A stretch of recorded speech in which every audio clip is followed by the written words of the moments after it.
there's no one way to get to the level that you consider successful, but with this day and age of social media and technology, where there is no barrier to entry anymore of meeting and getting out to people. So now in any business, no matter what, you need to have a proof of concept, meaning, hey, I may think that my cupcakes are tasty, but let me see how many people buy them.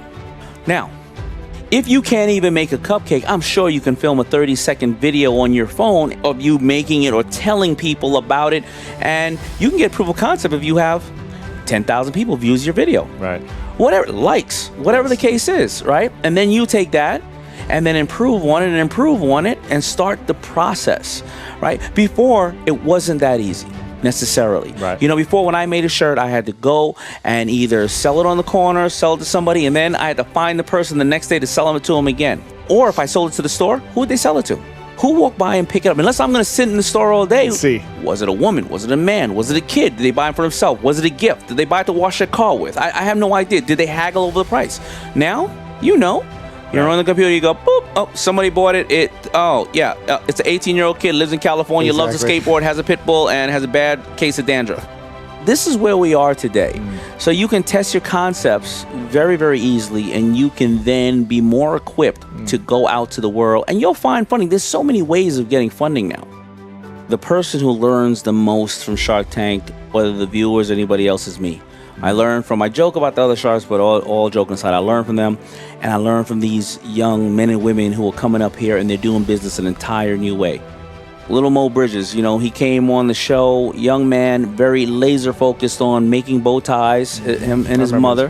They remind me of my relationship with my mother, and he was going to do a deal and takes Kevin O'Leary's offer, which is not wrong because he came on the show to ask for capital and resources, and Kevin O'Leary stepped up to the plate.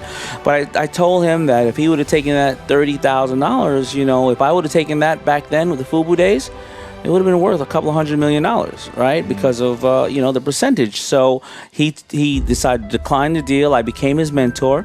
And honestly, I barely help the kid. He helps me more than I help him because I turn on TV. He's the fashion correspondent on the NBA draft, right? Wow. Doing about $300,000 in business. I go and I take him on to CNBC one day because I say, hey, I want to introduce you to Mo, and I want to take Mo out to Fashion Week in New York. Neiman Marcus, the CEO of Neiman Marcus, one of the highest retail outlets in the world, calls the show, and I've never been in Neiman Marcus, and I pick up the phone. Yeah, how can I help you? You know, you want my Coogee brand and all that. And she's like, let me speak to Mo. All my life, I've never talked to this person. She wanted to speak to Mo. I have 9 goals that range from business to health to family. 6 of them expire every 6 months. And really? And 2 of them expire in 5 years, and 1 expires in 20.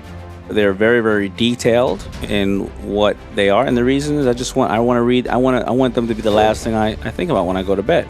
I reset them every 6 months, but I notice that as the date comes up, I start to have this anxiety. All right, if you haven't achieved it yet. Yeah, if you haven't achieved it, and most of them you're not going to achieve if you really set aggressive ones, but you're going to get there 50, 60, 70%, bang, then reset it for a longer period of time with a higher goal to reach. I read this book the first time when I was 16. The third time I read the book, I was 19. I read the book every year, Think and Grow Rich. The ritual is pretty simple. It's if I say, hey, I need to lose X amount of pounds, by this date, I'm going to, and then what's the process? Well, I'm going to drink 6 bottles of water. I'm going to drink 1 green drink a day. I'm going to do cardio in the morning, and if I can slip in some weight training at night, I'm not going to eat out to 7 p.m. I'm not going to eat fried foods and/or meat. And in return for that, I will be healthier, and I will be able to live a longer, prosperous life and be in my daughter's lives longer, and to make sure that I'm there for them. So, what is the goal? How are you going to get to that point? When does it expire? Yep. And what is the reward for the goal? Sure. I think 6 months is a reasonable time to accomplish something and/or say to yourself, what's wrong with you? You've been talking this crap for 6 months, right?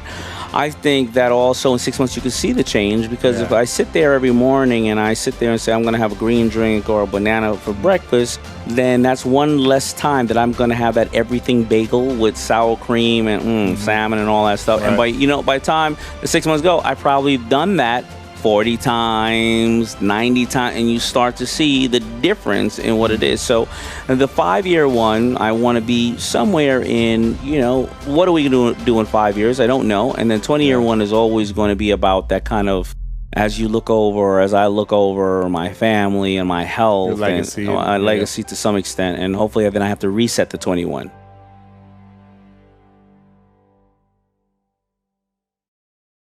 And that's when it just snapped. I just said to myself, wait a minute. I made this with my own hands. I went and sold this to individuals, and nobody was in my way. I didn't have to get a check from a boss. Nobody told me when or to come to work or go to work. I can't get fired from this because of my color, creed, or whatever the case is. I'm responsible for what's happening here.